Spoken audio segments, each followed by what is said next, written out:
Cronkite News starts now. Good evening and welcome to Cronkite News Refresh on Arizona PBS. I'm Caitlin Keenahan. Thank you for joining us.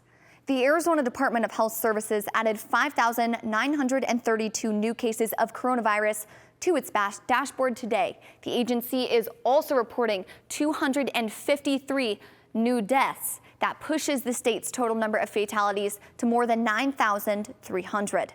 And 93% of the state's ICU beds are currently in use. Let's go ahead and take a look at these numbers right here. We have 62% being used by COVID patients and 31% being used by non-COVID patients.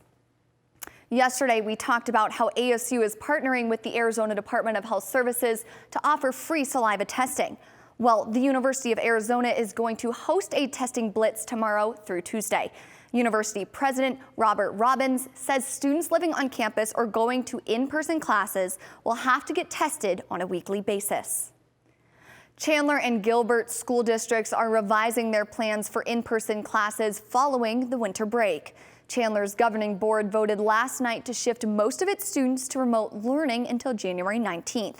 And the Gilbert board has decided to have all schools return to hybrid classes through January 29th. This comes after both schools received reports of possible teacher sickouts over coronavirus concerns. State Superintendent Kathy Hoffman has said she'd also like to keep schools closed longer. Arizona's next legislative session begins on Monday, but the fresh start will look a bit different this year due to the ongoing pandemic. In any other year, Governor Doug Ducey would give a speech on the House floor, laying out his goals for the coming months.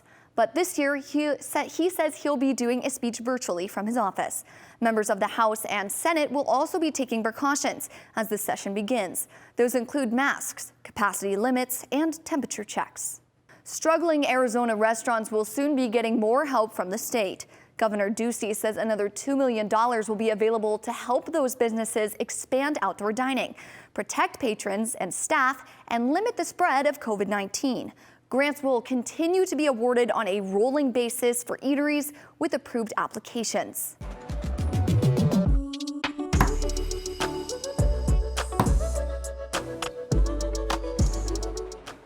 Here are today's top trending stories. Many die-hard Trump supporters still have not come to terms with the 2020 election that resulted in Joe Biden being voted president-elect.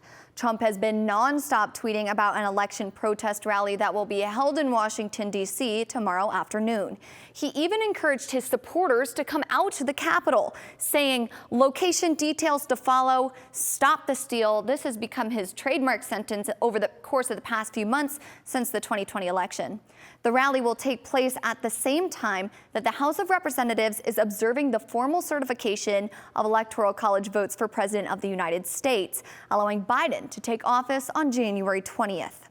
Now, closer to home, the Arizona Republican Party is hoping for a similar turnout at the Arizona Capitol on Wednesday morning. Sandra G. voiced her concerns to the Arizona Republican Party, saying, "Worry about this. This is far more important, people's lives," and she attached the Yavapai County COVID-19 case reports over the last few days here. Now, to Sandra's point, Arizona continues to top the charts when it comes to its number of COVID-19 cases. Stephen Dennis, a Senate reporter, tweeted this graph from Johns Hopkins University that shows the discrepancy even between Arizona and the United States. You can see here, Arizona is at the very top of the graph in the orange, and the United States is about in the middle, and you can see that in the blue. There's tons of other countries in there, but Arizona, unfortunately, is topping the graph once again. Although we have the highest case count in the country, a lot of people still cannot agree to take basic precautionary measures. Terry Pett says, "I live in Arizona and do everything I can to stay safe, but still see people without masks and others traveling and having parties. Here comes the Christmas surge." To Sandra's point, a much higher number of cases in a couple of days is possible due to holiday travel and gatherings. Arizona voters approved a proposition to legalize marijuana in November. But what will that look like? A closer look when we come back. And on Break It Down, the history of health disparities faced by people of color.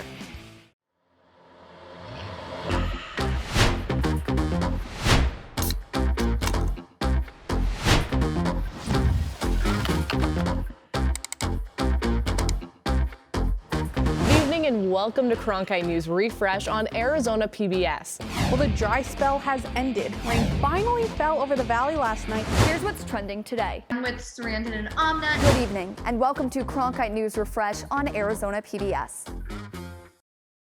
Ready to watch the best of PBS anytime, anywhere, on nearly any device? It's easy with the free Pbs Video App. Simply download the Pbs Video App on your mobile or streaming device.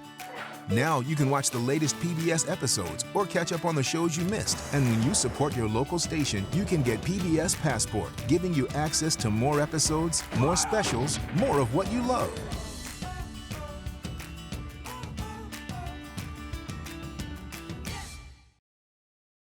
Ready to watch the best of PBS anytime, anywhere, on nearly any device? It's easy with the free Pbs Video App. Simply download the Pbs Video App on your mobile or streaming device. Now you can watch the latest PBS episodes or catch up on the shows you missed. And when you support your local station, you can get PBS Passport, giving you access to more episodes, more specials, more of what you love.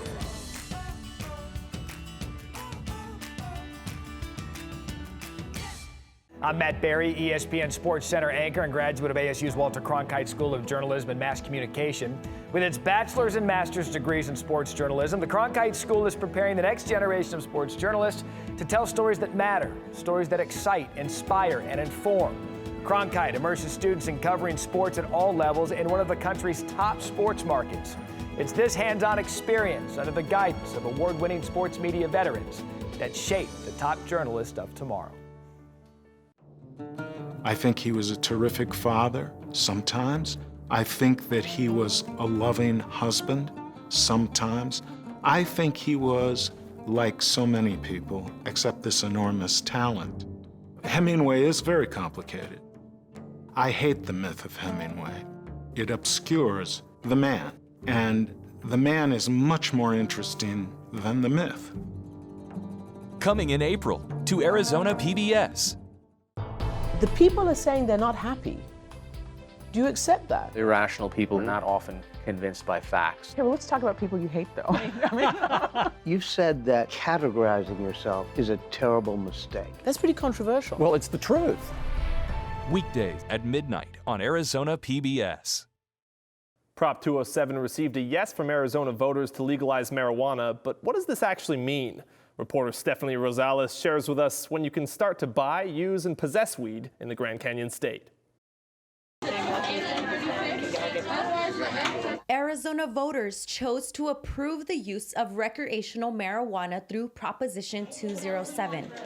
Now that the election results have been certified, the law can officially go into effect, meaning those who are over the age of 21 are allowed to possess up to 1 ounce of marijuana and grow up to 6 plants at their residence. But as a recreational user, you are not allowed to make purchases at dispensaries just yet. You have to wait for that licensing to come through. We're expecting it to be March 2021 to be able to purchase cannabis as an adult user. All dispensaries throughout Arizona are currently only for medical patients and will take some months to be certified as recreational dispensaries. Under the law, you are also not allowed to sell marijuana without a license or smoke it in public. As far as public consumption goes, smoking it in public is going to be prohibited. However, being under the influence in public, so long as you're not behind the wheel of a car, probably is not going to be prosecutable. The process to purchase pot as a recreational user should be simple. Walk in, give us your state ID. We verify in the state system that you are above 21 years old, and then we go ahead and process a purchase for you at no exceeding that 1 ounce limit. There are differences between medical and recreational users.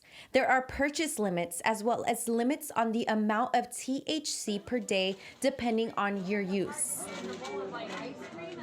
As recreational adult users, Prop 207 allows you to purchase up to 100 milligrams, just like these edibles, whereas medical patients don't have that limit and can even purchase up to 300 milligrams or more.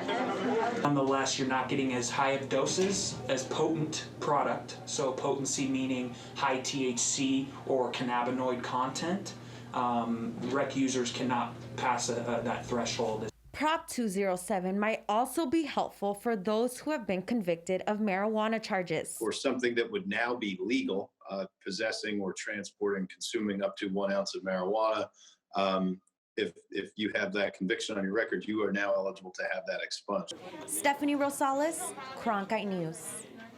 Not all dispensaries will be able to make the transition to recreational due to the social equity ownership program through Prop 207. This all depends on the population and communities who need it the most. Masks have been shown to help slow the spread of the coronavirus, but how can the experience of wearing one be improved? Cronkite News reporter Tyler Mannion found out what one group of students has in mind to address that issue. The Luminosity Lab at Arizona State University is a student-driven group that uses technology to solve complex problems for the people around them. When COVID-19 first came about, we kind of stopped all the ongoing projects we were working on and realized that we needed to focus on COVID-19 relief efforts for our community. After a few projects early in the pandemic, they have turned their attention toward improving the mask-wearing experience. The flow mask. Duve says one of the biggest problems is hot air staying on the face or fogging up people's glasses, but they've solved that by creating distinct spaces for airflow. By separating those two chambers and kind of allowing the air from your nose to dissipate below the mask and out to the sides, what happens is we're able to kind of reduce the amount of hot air that gets left on the face and improve that experience of wearing a mask for whoever's wearing it. The Luminosity Lab entered their design in the $1 million X Prize Next Gen Mask Challenge and have been named a top 10 semifinalist. For Duve, though, it's about something more than just winning a contest. It means a lot that, we've gotten kind of this recognition and that people really enjoy this design. But for us, it's really, it doesn't stop here. It's all about trying to impact our community. If you like what these students have come up with, you can vote for the Flow Mask at xprize.org/mask survey. Tyler Mannion, Cronkite News. The downtown Phoenix area has 2 new pedestrian intersections called pedestrian scrambles. Cronkite News reporter Melissa Zaremba explains how these new intersections work. These new lines painted on the street don't look like your usual crosswalk. Is a pedestrian scramble. Honestly, I didn't know what they were. I thought they were just like mini crosswalk blocks in the middle of the street. Pedestrian scrambles allow people to cross the street in any direction, even diagonally. Pedestrian scramble works best when there are a lot of people walking. So this allows people that are walking to spend less time in the street because they can just go directly to where they need to go. City of Phoenix transportation officials want drivers to stay alert when they see these new crosswalk designs and to expect pedestrians to come from any direction. These pedestrian scrambles is a visual reminder that allows pedestrians to safely cross the street, going in any direction. And traffic signals stop all directions of vehicle traffic at once. The vehicle traffic doesn't have to back up as much because they're not waiting for people for so long. It gets all the pedestrian traffic done at once, and then vehicles can just go on through. There are 2 pedestrian scrambles located in downtown Phoenix by the ASU campus on Taylor Street. One at 1st Street and the other at 3rd Street. They're really convenient. It's always been kind of like a pain to have to cross one way and then have to cross another way just to get to your destination. There are no plans right now to expand pedestrian scrambles in other parts of the city, but street officials are always looking for ways to improve safety. Melissa Zaremba, Cronkite News. COVID-19 is affecting people from all walks of life, but for those who are already struggling with poverty, the effects of the virus can be devastating. Sarandon Raboyne finds out how some Arizona athletes are pitching in to help. There are rows upon rows of empty seats this season that are normally filled with fans due to the COVID-19 pandemic. The average football stadium seats around 70,000 spectators, about the same number of children who were left unsponsored in Compassion International's humanitarian aid program. This is a stadium. We know what 70,000 looks like. at this park or that park.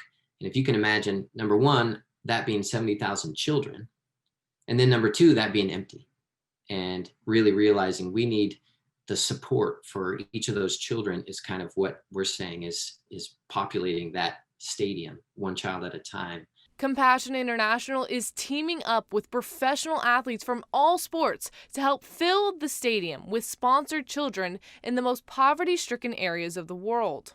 When you break down financially how it works for a 4-person family, for example, a mom and dad and 2 kids to go to an NFL game on a Sunday, it's going to cost you about $500. That $500 can sponsor a child to sit in that stadium and sponsor a child for an entire year and pay for a kid's food, clothing, water. These athletes aren't just highlighting the program on their social media, they are financially contributing to the cause as well. The cool thing about this initiative is all the players and athletes are going first. It's not just something we're talking about, it's something we're supporting ourselves. Nick Ahmed had already contributed $75,000 into this personally, and then added $25,000 more as a challenge gift to try to encourage fans to match and get involved. Carson Palmer made a commitment to $300,000 towards this. That's also a challenge match. This aid is critical. These children are on the brink of starvation due to the pandemic, since their parents can't go to work to make enough money to buy food and are struggling financially. When their families are forced to stay home and their parents or whoever is taking care of the kids are having to stay home, they don't have supplies at home. They don't have extra food laying around. They don't have clean water to drink. So the shutdown affects them even more than it would affect us. Currently, the initiative has filled a little over 16,000 seats or sponsored 16,000 children. But they have the goal to fill the entire stadium by the Super Bowl, which is scheduled to take place on February 7th. We've seen a lot of progress, and we'd love to invite people to help us little by little. Just fill one seat. Just get your soccer team to fill one seat. Get your family to fill one seat, or give $25 towards filling one seat. With the holidays right around the corner, it's the perfect time to give back to those in need. Reporting for Cronkite News, I'm Serena Raboyne. You can contribute to the Fill the Stadium initiative by going to fillthestadium.com. That's it for Cronkite News tonight. Thanks for joining us. For top Arizona stories anytime, go to cronkitenews.azpbs.org.